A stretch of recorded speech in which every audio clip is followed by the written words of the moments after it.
The prairie stretched endlessly beneath a bruised sky, where smoke from distant fires hung like ghosts above the land. War had turned everything into ashes. The settlers whispered of the Comanche as shadows of vengeance, and the Comanche whispered of settlers as destroyers of sacred ground. Between those whispers, the wind carried the cries of the dying. Among those who rode at the heart of this storm was Tahu Redhawk, the fiercest leader the southern plains had ever known. His enemies feared him, his people followed him, and yet, on this night, he was alone. Tahu had always believed a warrior's end should be met standing, weapon in hand, facing the rising sun. But betrayal does not come in daylight, it comes in silence. His own brothers in arms had turned against him at dawn. Greed for leadership and jealousy of his legend had poisoned their hearts. Arrows hissed through the air, cutting through morning mist, striking his shoulder and side. He fought like a trapped wolf, his knife red with the blood of those who once called him brother. Then came the final blow, a spear that knocked him from his horse and sent him tumbling into the ravine below. When he awoke, the sun had set, and his horse was gone. He tried to move, but pain seared through his body. His breath came in ragged gasps, the smell of iron and dust thick in the air. Around him, the canyon walls loomed high and cold, trapping him like a grave. His lips cracked as he tried to call out, but only a whisper escaped. For 2 days he lay there, no food, no water, no hope, his mind slipping between memories of the hunt and the sound of his mother's voice from long ago. The Great Spirit tests the heart of those he loves most. When you have nothing left, you find what you truly are. He wanted to believe her, but the truth was harder than faith. He was dying. His tribe had left him, his enemies would soon claim the plains, and all he could do was stare at the endless sky above. A hawk circled overhead, patient, waiting. He almost welcomed it, but miles away, a very different world stirred, a small wooden cabin on the edge of a settler's field, surrounded by withering corn and a sagging fence that had seen better years. Inside, little Ellie Mae Thompson sat near the window, clutching her worn-out doll. The night wind rattled the shutters, and in the dim lamplight, her face looked too solemn for her 7 years.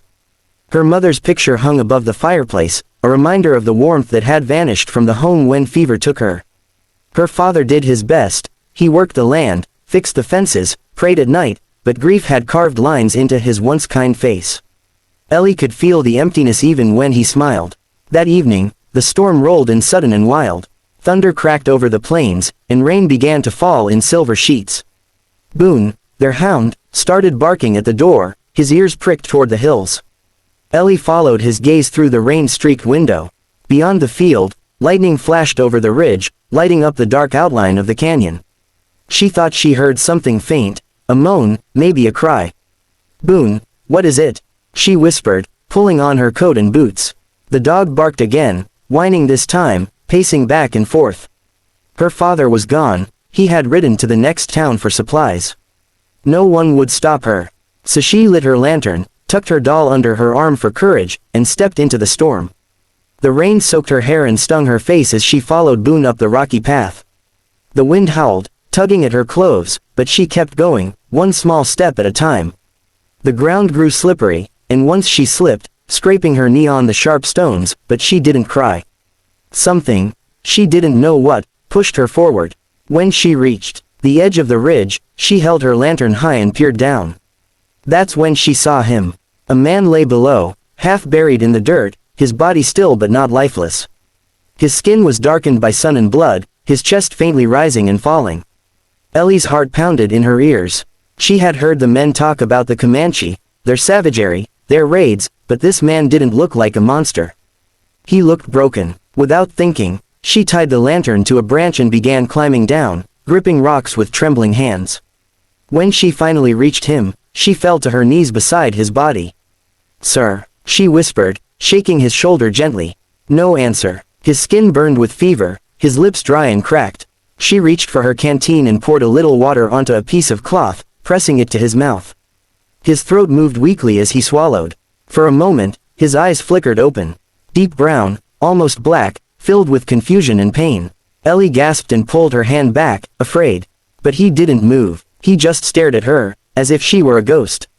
"Water," he croaked, his voice rough like gravel. She held the canteen to his lips, watching as he drank a few sips before falling back into silence.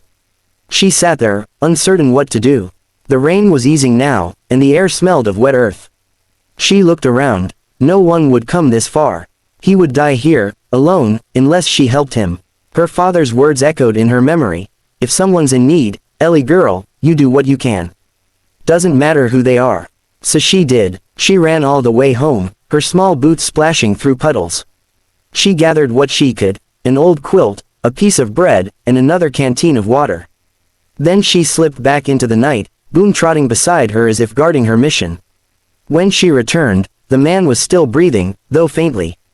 She laid the quilt over him, crumbled the bread into pieces, and placed one near his mouth. He was too weak to eat, so she chewed a piece first, then pressed it to his lips gently. As the hours passed, she stayed by his side. Sometimes she talked, telling him stories about her mother and the stars and how she missed the songs they used to sing. She didn't know if he could hear her, but she talked anyway. It made the dark less frightening. By the time dawn came, his fever had lessened. His eyes opened again, more alert now, and he studied her face. "Why, help me?" he asked, struggling to form the words. Ellie shrugged, her voice small but sure. "Because you're hurt." He looked at her a long time, trying to understand. In his world, mercy was rare, and trust was a weapon. Yet here she was, a child, unarmed, unafraid, giving him life. Something inside him, something long buried beneath years of blood and vengeance, stirred. He didn't know what to call it.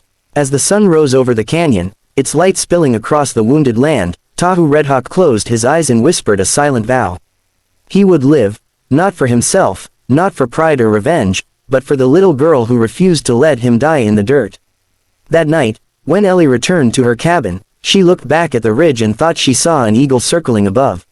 She smiled faintly, not knowing that in saving him, she had just changed the fate of a man who once believed mercy no longer existed in this world. The days that followed melted into weeks, and the bond between the wounded warrior and the little girl grew in ways neither could have imagined. Each morning, when the mist still hung low over the prairie and her father's wagon disappeared down the dirt road, Ellie Mae packed a small bundle of bread, jerky, and a canteen of water. Boone would wag his tail, knowing where they were going. Together they climbed the rocky slope to the hidden cave above the canyon, a secret place now alive with whispers of healing and trust. Inside, Tahu Redhawk rested upon a bed of pine branches and an old quilt Ellie had brought. His wounds, once raw and angry, had begun to close, though he still winced when he moved his leg. His eyes, once sharp with suspicion, softened whenever she appeared. He was a proud man, not used to being cared for, especially not by a child from the very people his tribe once called enemies. Yet every time she came, carrying her little lantern and her innocent courage, something within him stirred that was deeper than gratitude. It was faith returning, piece by piece. Ellie talked constantly. She told him about her mother, about the songs she used to hum while baking bread. She told him about her father's struggles, the ranch falling apart, the loneliness that filled the small cabin at night. She spoke with the simplicity only a child could have, no bitterness, no judgment, just truth. Tahu listened in silence, nodding, sometimes closing his eyes as if the sound of her voice stitched something unseen within him. In return, he began to teach her. One morning, when she arrived and found him sitting upright for the first time, he pointed toward a set of faint tracks outside the cave. "Dear," he said in his low voice, rough but steady. "Not far." Ellie crouched beside him, squinting. "How can you tell?" He smiled faintly, "A rare thing. Feet speak if you listen."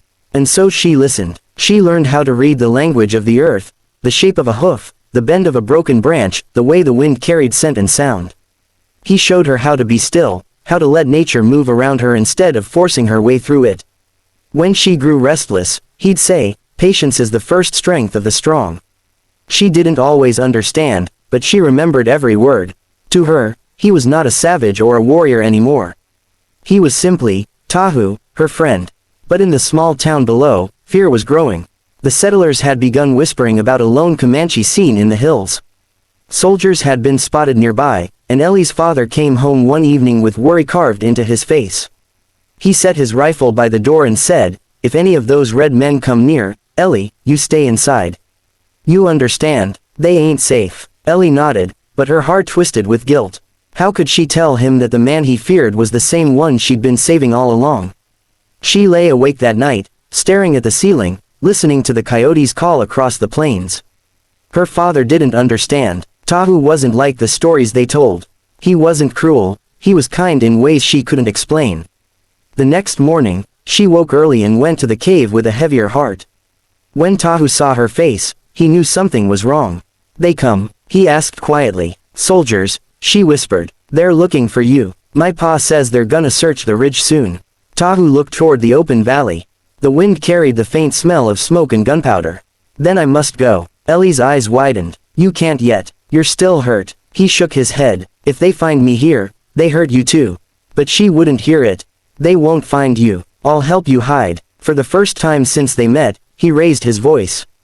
"No, you go. Forget this place. Forget me." Tears filled her eyes, but she refused to move.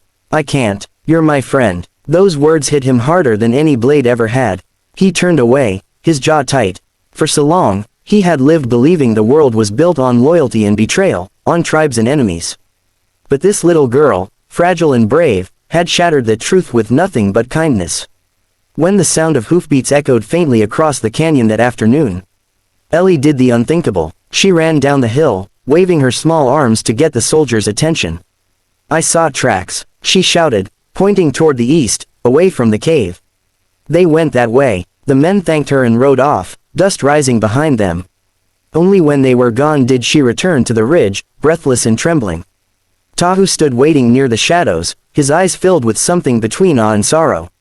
"You saved me," he said softly. Ellie wiped her eyes and gave a weak smile.